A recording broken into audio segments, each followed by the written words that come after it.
जय Hind dear friends. मेरा नाम है संजय सिगड़िया और मेरे चैनल एसएस एजुकेशन पाठशाला में आपका बहुत बहुत स्वागत है। जो हमने सीरीज स्टार्ट की हुई है भारतीय संविधान निर्माण की प्रक्रिया या उस निर्माण के इतिहास में जो ब्रिटिश काल के दौरान भारत के संविधान के निर्माण में अंग्रेजों की किस प्रकार भूमिका निभाई, किस प्रकार उन्होंने एक्ट वाइज एक्ट एक के बाद एक लगातार आते रहे, उसके बाद किस प्रकार धीरे धीरे चेंज करते हुए जिन्हें भारत के संविधान निर्माण की नींव रखी और उनके जो जो अंग्रेज काल से लेके 1935 तक यानी कि 1773 से 1935 तक जो जितने भी ब्रिटिश शासन काल के दौरान जितने भी ब्रिटेन का जो ब्रिटिश सरकार ने भारत के अंदर एक्ट भेजे, जितने भी कानून बना, उन सभी का प्रभाव भारत के जो भारत आज़ाद होने के बाद भारत की संविधान सभा ने जो भारत के लिए कानून का निर्माण किया था, उनके जो एक्ट थे अंग्रेज काल के दौरान, उनके जो प्रभाव थे, उनके बखूबी रूप से भारत के जो 1947 के बाद जो संविधान निर्माण किया था आज़ाद भारत में,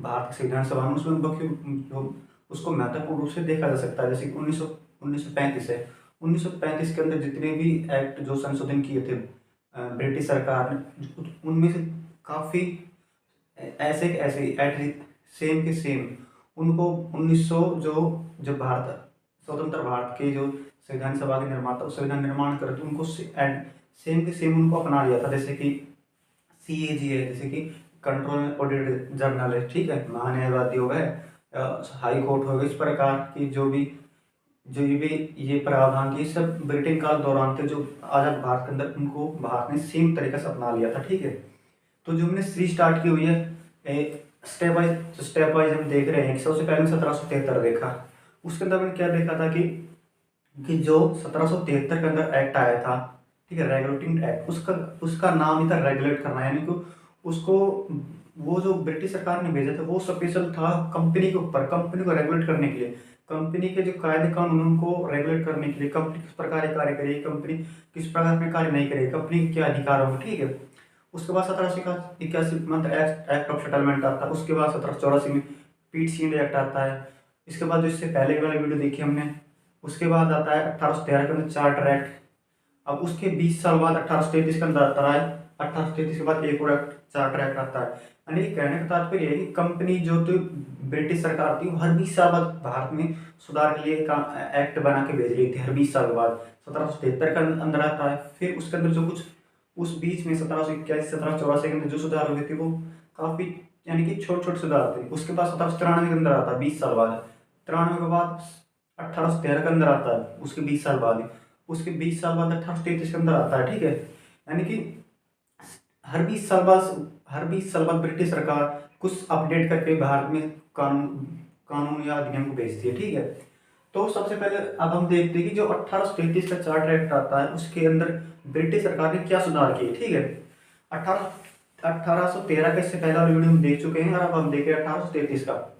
मैं आपसे एक बात पहले बता देता हूँ, अगर आप आज ये हमारी चौथी वीडियो है, ठीक है, अगर आप पहले अगर शुरू में ही चौथी वीडियो देख रहे हैं तो कोशिश करें कि जो इससे पहले वाली वीडियो को आप देखें कि जो ये सीरीज स्टार्ट हुई स्टेप बाय स्टेप एक एक एक्ट को लिया गया है। अगर आप पहले वाले एक्ट को समझे, फिर दूसरे, फिर तीसरे, फिर चौथे पे आए, उससे आपको जो समझने की जो एक पैरेलल एक जो आपका वो कायदे कर पाएंगे। ठीक है, तो हम देखते हैं 1833 का चार्टर एक्ट।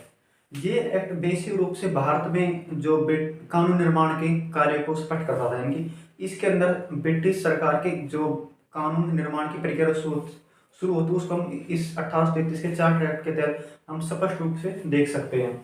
तो इस एक्ट के पहले जो मैंने सारे पॉइंट मैंने किए हुए पहले ही, ताकि लिखने में आप इस समय खराब ना हो तो पहले लिख देता हूँ इसके लिए आपको। तो सबसे पहले देखते कंपनी के व्यापारिक अधिकार पूर्ण समाप्त कर दिए गए। 1813 के अंदर देखा था कि कंपनी के व्यापारिक जो अधिकार थे वो भारत के अंदर 1813 के अंदर समाप्त कर दिए जाते हैं, और लेकिन चीन के अंदर वो अधिकार बनाए रखे जाते हैं। ठीक है, तो इसके अंदर क्या आता है कि अब कंपनी के जो अधिकार थे भारत के अंदर, वो अधिकार यानी कि पहले तो आंशिक रूप से थोड़ा बहुत व्यापार कंपनी कर सकती थी। ठीक है, जो 1813 के एक्ट के तहत बाकी ब्रिटिश ईस्ट इंडिया कंपनी के अलावा बाकी ब्रिटिश जनता या जो बाकी ब्रिटिश व्यापारी थे वो भारत के साथ व्यापार कर सकते थे। यानी कि उसके अंदर ब्रिटिश नागरिक जो ईस्ट इंडिया कंपनी के अलावा जो वो बाकी व्यापारी थे वो भी व्यापार कर सकते थे, ठीक है।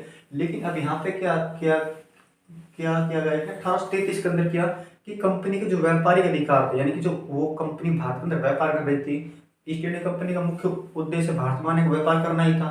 लेकिन 1833 के अंदर क्या होता है, कंपनी का अधिकार पूर्ण रूप से समाप्त कर दिए। अब समाप्त कर अब ब्रिटिश ईस्ट इंडिया कंपनी अब भारत में क्या करेगी, तो यहाँ से अब ब्रिटिश ईस्ट इंडिया कंपनी का उसका ब्रिटिश सरकार की ओर से भारत पर अब एकमात्र उसका उद्देश्य रहेगा, तो वो सिर्फ भारत में शासन करने थे। यानी कि अब से भारत का उसका पूर्ण रूप से अधिकार था, वो भारत को अब पूर्ण रूप से शासन करेगी, न कि व्यापार करेगी। सिर्फ अब से 1833 के बाद से वो शासन करेगी, ठीक है। जो मैंने दूसरा पॉइंट यहाँ पे लिखा हुआ है कि ब्रिटिश सरकार केवल भारत तरफ से ब्रिटिश सरकार की तरफ से शासन करेगी ईस्ट इंडिया कंपनी, ठीक है। उसके बाद देखते हैं कि बंगाल के गवर्नर जनरल को अब भारत का गवर्नर जनरल कहा जाने लगा। अगर आपको पहले वाली वीडियो आपने देखी होगी तो आपको पता होगा कि 1773 के अंदर गवर्नर बनता है, तो जो कि बंगाल का प्रथम गवर्नर कौन बनता है, वो बनता है लॉर्ड वारेन हास्टिंग।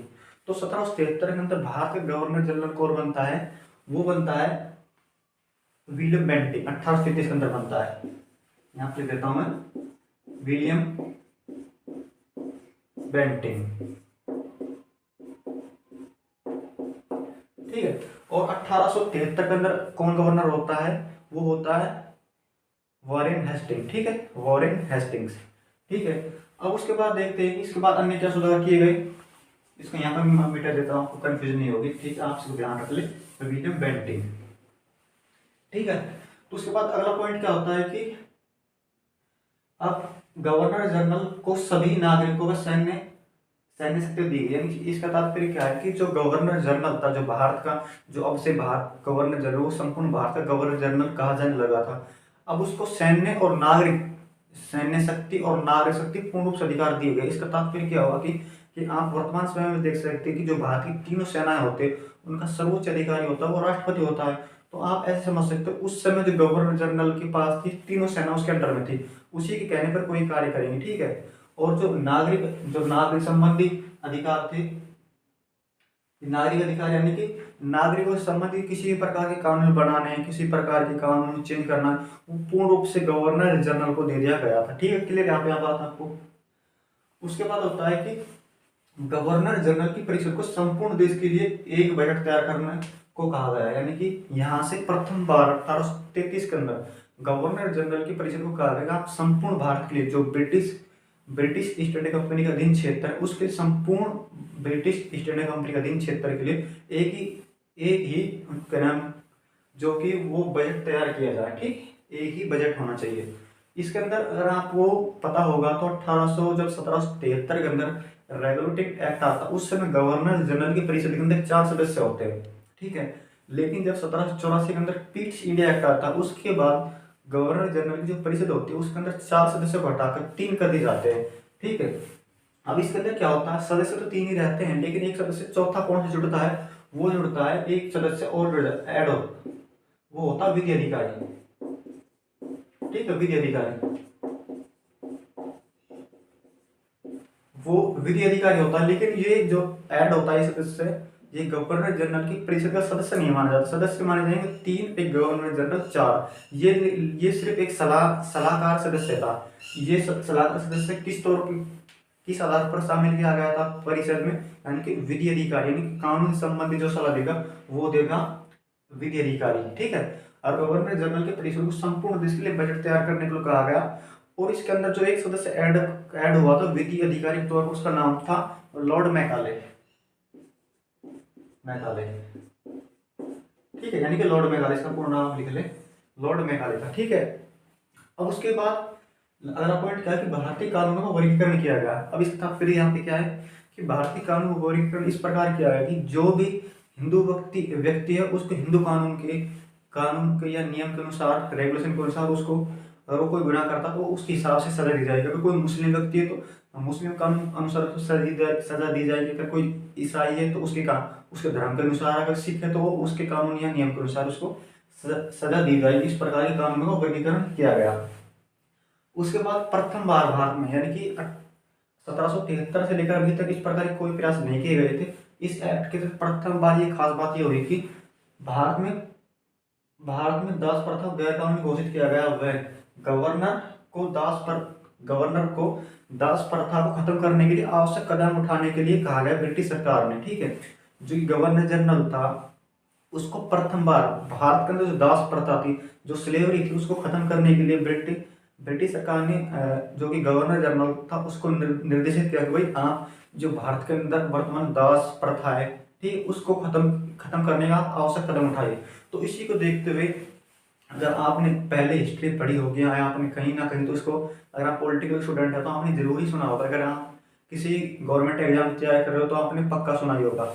उसके अंदर क्या है कि अगर आपने सुना हो तो 1829 के अंदर क्या होता है कि दास प्रथा को भारत के अंदर गैर कानूनी घोषित कर दिया जाता है। वो किनके प्रयासों से किया जाता है? जो भारत के प्रथम गवर्नर जनरल थे लॉर्ड विलियम बेंटिंक, और भारत के जो एक भारतीय व्यक्ति उनका नाम था राजा Ram Mohan Roy. Lord William Bentinck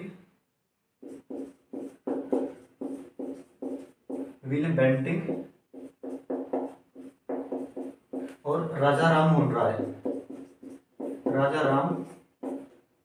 Mohan Roy, ठीक है। ये दो, यानी कि जो भारत से एक व्यक्ति था राजा राम मोहन राय, और जो भारत के उस समय गवर्नर जनरल थे, प्रथम गवर्नर जनरल, वो थे लॉर्ड विलियम बेंटिंक। इन दोनों के प्रयास से भारत के अंदर जो दास प्रथा थी, यानी कि लोगों को किसी एक व्यक्ति द्वारा लोगों को बहुत से व्यक्ति दास बनाए रखा जाता था कि यानी किसी एक अमीर व्यक्ति के द्वारा बहुत से जो अपने अंडर जो दास रखे जाते, जो स्लेव रखे जाते, उसको दास प्रथा बोला जाता था, ठीक है।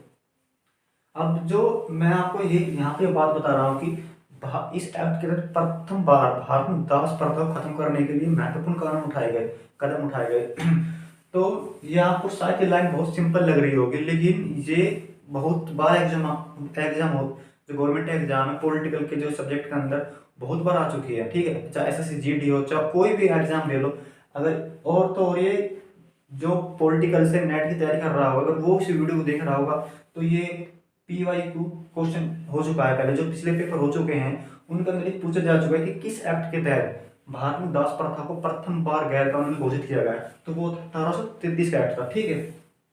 अब इस एक्ट से संविधान निर्माण के प्रथम संकेत मिलते हैं, ठीक है। ये एक पॉइंट महत्वपूर्ण हो जाता है कि क्वेश्चन ये आप सीधा सीधा पूछा जा सकता है कि किस एक्ट के तहत भारत के संविधान निर्माण के प्रथम बार संकेत मिलते हैं, वो 1833 का चार्टर एक्ट।